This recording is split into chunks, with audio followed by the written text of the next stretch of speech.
Boa noite, tudo bem? Tudo bom, Georgia? Tudo Prazer bem. em te ver assim, né? Eu acompanhei sempre teus vídeos, achei muito bacana toda a tua história, né? E isso foi uma coisa bem legal ter conseguido, né, o teu contato aí pra gente bater esse papo contigo, né? E passo a palavra, então, né, para que tu possa te apresentar e conversar um pouquinho com a gente sobre a tua experiência na vela de cruzeiro. Que legal, muito obrigada. É muito legal ouvir o relato da Clarice aqui, incrível o trabalho dela. Parabéns, Clarice, foi bem legal mesmo, né? Saber um pouquinho mais. Também dar parabéns para a organização do evento, para essa iniciativa, né, de fazer um evento voltado para as mulheres. Achei incrível e fiquei muito honrada de poder participar. Vou tentar, assim, resumir brevemente, né, a minha história. Eu sou a Georgia, eu sou velejadora, sou natural de Caxias do Sul, cidade longe do mar, né? Eu morei 6 anos a bordo de um veleiro e naveguei meia volta ao mundo nesse tempo. Como tudo começou, na verdade, eu sempre tive essa vontade de viajar, de fazer alguma coisa, queria fazer um mochilão, sair indeterminado nesse espírito aventureiro, né? E nisso eu conheci o meu companheiro, o Diego, e juntos surgiu essa ideia do barco. Eu nunca tinha pisado num veleiro, mas eu achei incrível já. Tinha assistido um filme da família Schurman há anos atrás, assim, e pensei, meu Deus, que incrível, mas nunca que nada assim vai acontecer comigo. E aí quando ele veio com essa ideia, olha, eu quando criança velejava, meu pai tem um barquinho que fica no Yacht Clube Guaíba, e de repente vamos com o barco. E eu, nossa, vamos, nem sabia onde eu estava me metendo. Aí fui conhecer o barco. O barco era um barco de madeira de 1965, um barco 32 pés, mas como é um barco mais antigo, assim, ele era bem pequeno, mas era o que nós tínhamos na época, né? E aí, ok, vamos encarar essa aventura. Então, reformamos todo o barco, porque ele estava, né, já estava mais...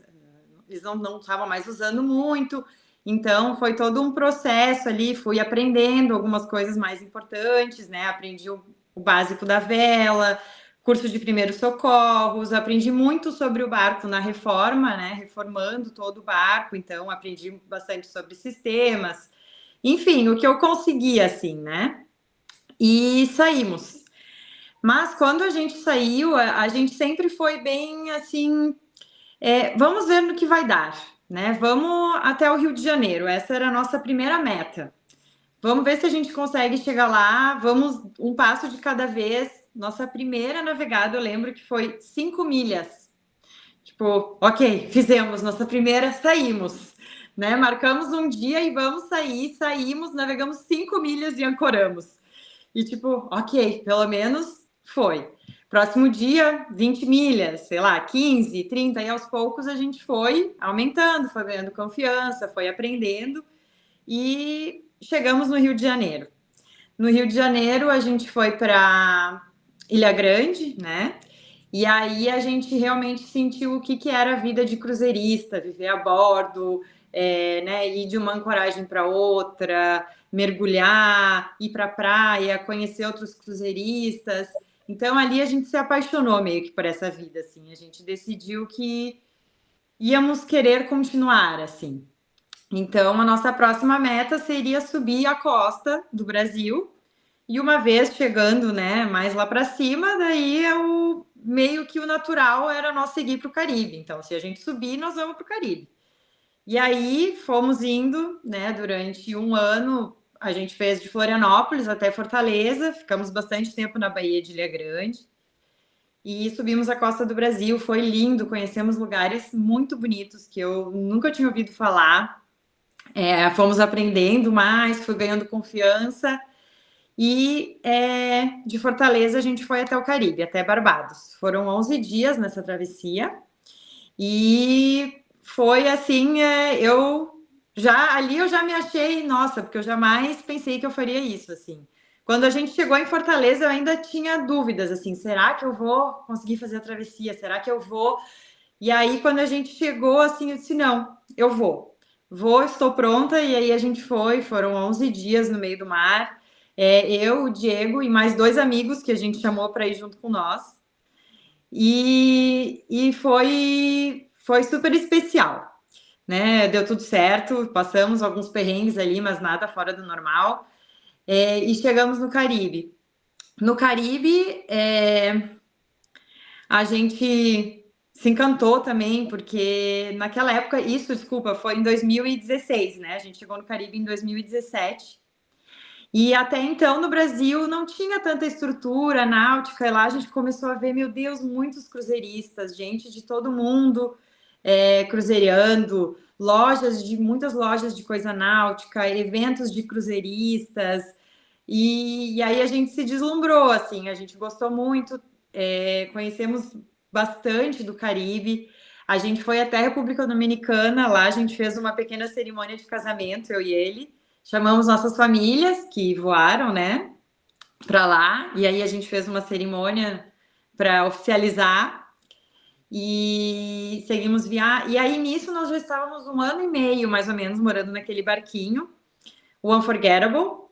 E o Unforgettable, ele era um barco um pouco espartano, assim, para viver a bordo, né? A gente fez toda a reforma, mas o banheiro dele era minúsculo, assim, não conseguia ficar em pé. O banheiro era super pequenininho. O Diego não conseguia ficar de pé, porque o pé direito era baixo. Eu ainda encostava no teto a cabeça, mas conseguia, assim, né? Ele tinha que cozinhar abaixado. Então, depois de 1 ano e meio, a gente foi vendo que, olha, isso deixou de ser uma viagem, isso virou o nosso estilo de vida. A gente quer continuar por tempo indeterminado. A gente está gostando, só que a gente precisa de um pouquinho mais de conforto. Eu até então, quando a gente saiu de Floripa no Unforgettable 1, eu acho que eu nunca mal tinha entrado em outro barco, assim. Aí no Caribe comecei a conhecer vários outros barcos e falei, então é assim que o pessoal vive tanto tempo no barco. Dá para ter um pouquinho mais de conforto, né? E aí, por uma oportunidade, a gente começou a procurar barcos e acabou encontrando o Unforgettable 2, que era um Genot, um barco um pouquinho maior, 36 pés, mais novo, assim, então mais confortável, e trocamos de barco. Aí nós estávamos maravilhados, meu Deus, né? Que incrível! E 3 meses depois, nós estávamos nas Ilhas Virgens Britânicas, e aí teve o furacão Irma, né, em 2017, setembro, se eu não me engano, de 2017. E aí, infelizmente, a gente perdeu o barco para o furacão. Né? Tava numa marina, nós tínhamos tirado da água, tudo, mas foi muito forte, né? E aí, graças a Deus, a gente ficou bem, ninguém se machucou, mas foi bem triste, assim, né? Aquele barco novo que a gente recém tinha começado a curtir, e aí se foi, né? Ele caiu do cavalete, entrou água, amassou, quebrou o mastro, foram várias coisas, várias avarias. Mas a gente estava gostando muito e a gente não pensou em desistir, assim, em nenhum momento. Eu me surpreendi muito, porque eu falei pro Diego, não, eu quero continuar, a gente vai dar um jeito, eu não imagino nós fazer outra coisa, assim, dependente do que acontecer. E aí ele também compartilhava dessa mesma ideia. E aí, felizmente, o seguro nos ressarciu, né, o valor do barco. A gente conseguiu comprar outro barco, que foi o Unforgettable 3, nosso terceiro barco, que foi o barco que a gente ficou depois de bastante tempo. Era um barco um pouco maior, que aí nos possibilitou um pouco mais também receber tripulação, fazer alguns charters, então receber família. Então, no fim, assim, do limão a gente fez uma limonada. A gente comprou o Unforgettable 3 em Grenada, no Caribe. Seguimos a viagem e aí ali a gente já sabia que a gente queria ir para o Pacífico Sul, que era que a gente lia nos livros, né? Tudo aquilo das praias lindas, do mar, claro, dos atóis, das montanhas verdes. Então a gente nos determinamos, queríamos, estudamos, nos preparamos, porque é uma travessia bem longa, né? E em 2019 a gente cruzou o Canal do Panamá, navegamos 7 dias até Galápagos, e de Galápagos a gente foi até a Polinésia Francesa. Foram 19 dias em alto mar, aí, né? Sem possibilidade de parada, não tem, né? Não tem aonde parar. e nós por nós mesmos, né? E foi uma experiência incrível, que outra vez eu jamais imaginei, mesmo quando eu estava no Caribe, eu nunca acreditei que eu ia chegar lá, assim. E foi maravilhoso. Foi desconectados naquela época, não tinha ainda internet satélite, tinha, né, satélite de mensagem só, mas totalmente desconectados, só nós com a tripulação, mas uma super responsabilidade também, né, de estar com, nós tínhamos três pessoas que foram tripulantes com nós, e mais eu e o Diego. E chegamos nas Ilhas Marquesas, na Polinésia Francesa, e aí eu me senti no livro do Cabinho. Para quem não leu ou não conhece, né, o Cabinho, um velejador brasileiro, que escreveu um livro do Rio à Polinésia. Ele e a mulher dele foram há muitos anos atrás. E aí a gente chegou naquela baía que se chama Fatuíva, e a paisagem era simplesmente incrível. Depois de 19 dias, aquele alívio, né, de chegamos, está tudo certo, foi tudo bem, o barco se comportou bem, a gente chegou bem, né, não faltou nada, não passamos por nenhum perrengue maior, claro, alguns temporais, assim, mas nada, né, demais. Foi tudo lindo, assim, posso dizer, né? E então foi um dos momentos ápices, assim, meu Deus, eu não quero nunca esquecer essa imagem da minha cabeça, assim, do nosso barco entrando na Baía de Fatoriva, com aquelas montanhas verdes, assim, e aquele alívio de chegamos, a gente chorando, gritando de emoção, assim, então foi muito especial, assim, conseguimos. Aí na Polinésia Francesa, nossa ideia era ficar 1 ano só, mas teve a pandemia, acabamos ficando 2 anos e meio na Polinésia. De lá até teve um bônus que a gente foi de tripulante num mega veleiro do Tahiti até Fiji e Austrália.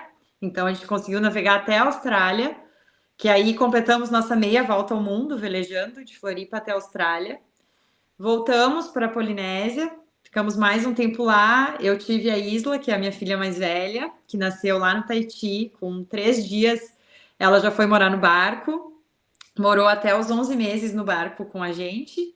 E aí foi quando a gente resolveu que a gente ia dar um tempo. Voltamos para o Brasil, agora eu tô com um bebê pequeno, o Kai, né, nosso segundo filho, mas temos planos ainda de nos aventurar daqui a pouco, deixar eles crescer um pouquinho mais. E assim, eu contei a nossa história super resumida, porque eu sei que a gente tem um tempo meio limitado, mas o que eu queria dizer, na verdade, contando tudo isso, é que às vezes ouvindo assim, a gente pode pensar: ah, mas para ela de repente foi diferente, porque ela já sabia velejar. Ou ela não devia enjoar. Ou ela não tinha medo. Ou talvez ela tinha muito dinheiro para estar fazendo isso. E a resposta para todas essas perguntas é não.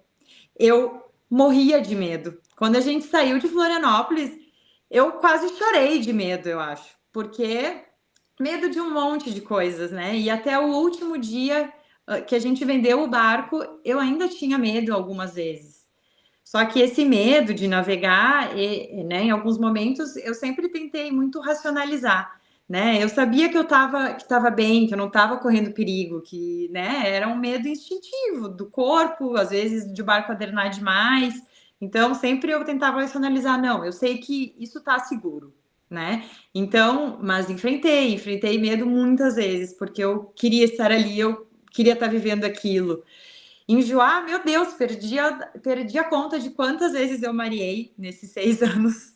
Com o tempo vai melhorando e vai diminuindo o enjoo, mas mesmo assim ainda acontecia algumas vezes de tu estar deitada. Eu só quero que esse barco pare, pelo amor de Deus, atraca em qualquer lugar, né? Mas a alegria de conhecer lugares novos, de conhecer pessoas novas, de estar na comunidade de cruzeiristas, né? De estar velejando só tu, né? Tu, as pessoas que estão ali contigo no barco, ou se tu estiver sozinha, e o mar e o vento naquele silêncio, né? É uma noite super estrelada no meio do oceano, na escuridão. Então, tudo isso, assim, pagou, sabe? Sempre pagou para mim todas as dificuldades, né? A questão do dinheiro, a gente foi se virando e as coisas foram acontecendo e foi surgindo, né? E eu sabia velejar muito pouco quando eu saí, até queria saber mais, mas não conseguia aprender mais na época.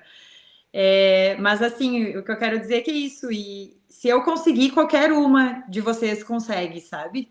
Qualquer mulher que quiser consegue.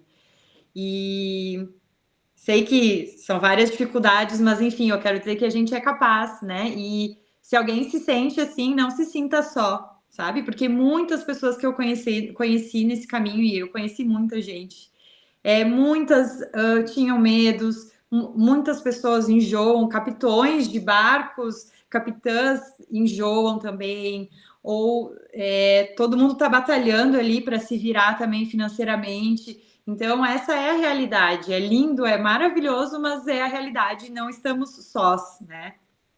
E eu queria te fazer posso te fazer uma pergunta antes de eu ir embora? Claro!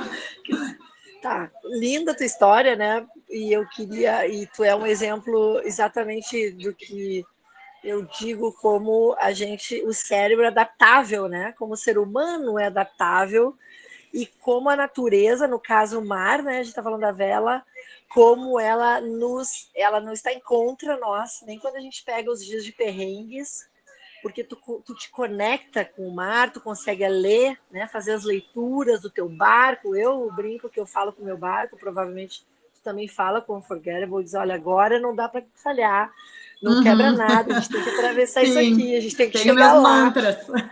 Isso, então tem um monte de segredos, né? A gente podia passar aqui a noite falando. Mas a minha pergunta para ti é, o quanto tu realmente, né, passa para gente a tua experiência. Bom, tu navegou bastante mais que eu, apesar de eu só fui até o Havaí, voltei.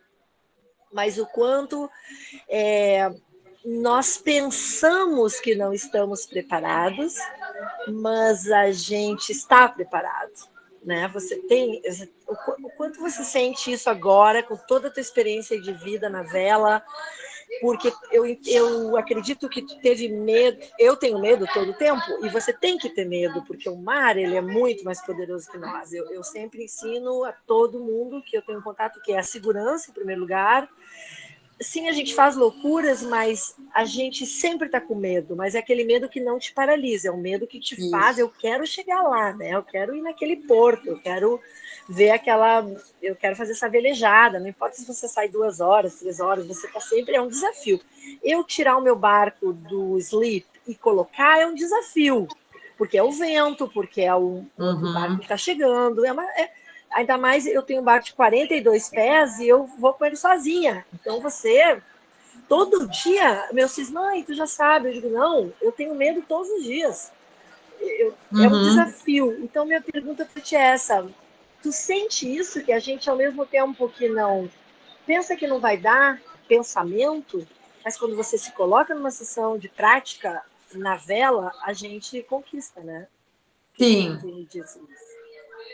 Sim, na verdade, eu até é engraçado, porque às vezes quando eu falo, né, com o meu companheiro, com o Diego, eu falo para ele, ai, velejadora, eu acho que, será que esse título é para mim, velejadora? Ele fala, meu Deus, tipo, olha tudo que tu fez, que mais que tu precisa, né? Mas a gente, às vezes, ainda se sente, tipo, ai, mas eu tenho medo, às vezes, às vezes, em alguns momentos, eu não me sinto tão confiante, né? Como a gente se diminui às vezes também, né? Poxa, quantas pessoas fizeram, sabe?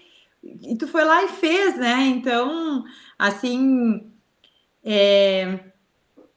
porque a vida no barco ela é um pouco hostil, né? Também, assim, em muitos momentos. E aí é muito isso. Eu acho às vezes que eu não vou conseguir, mas não conseguir. Eu tenho que conseguir fazer, porque eu tô aqui e eu tenho que dar um jeito.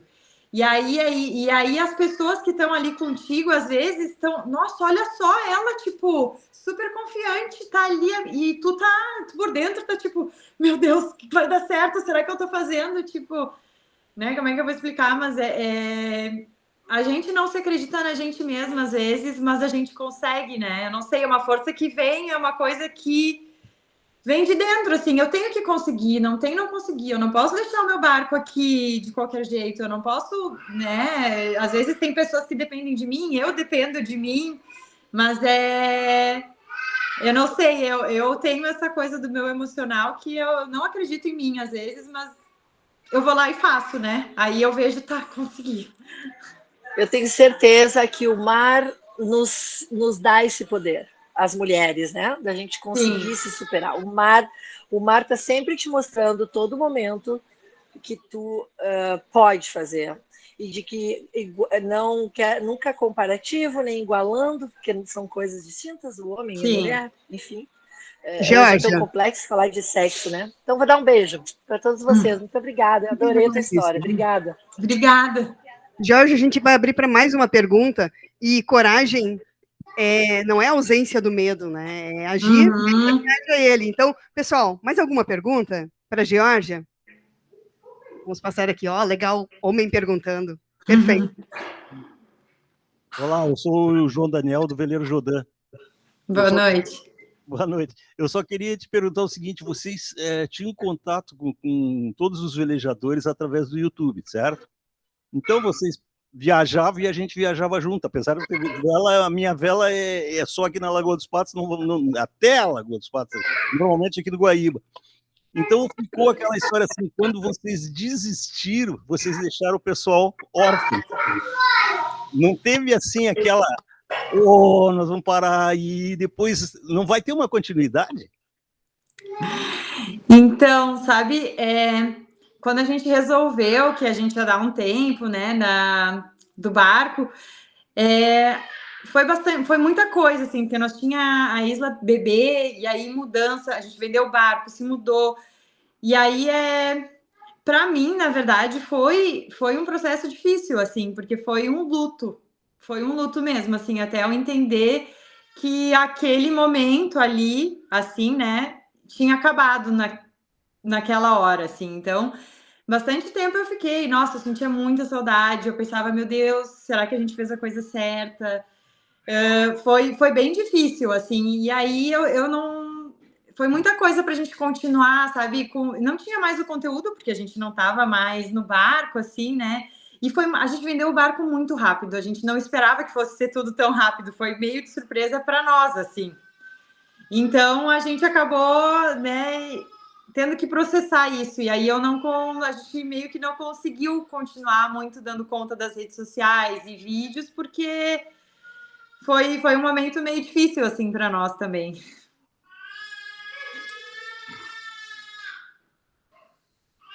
Ótimo, Jorge, muito obrigada pela tua presença aqui online conosco, abrilhantando esse nosso evento. Gratidão, se vocês quiserem permanecer conosco. Agora nós teremos ainda as 2 palestras presenciais. Vamos chamar, então, a dona Yolanda, mas antes disso, palmas para a Geórgia e gratidão. Eu agradeço muito a oportunidade, parabéns pelo evento, desejo um ótimo evento para todos também. E quem quiser saber um pouquinho mais da história, tem os nossos vídeos no YouTube, lá do Unforgettable Sailing. E quem sabe, né, retomando a pergunta, daqui a pouco a gente se aventura de novo. Só deixa as crianças crescer um pouquinho mais. Opa, que coisa boa. Gratidão. Sim. Tchau, boa noite. Tchau, boa noite.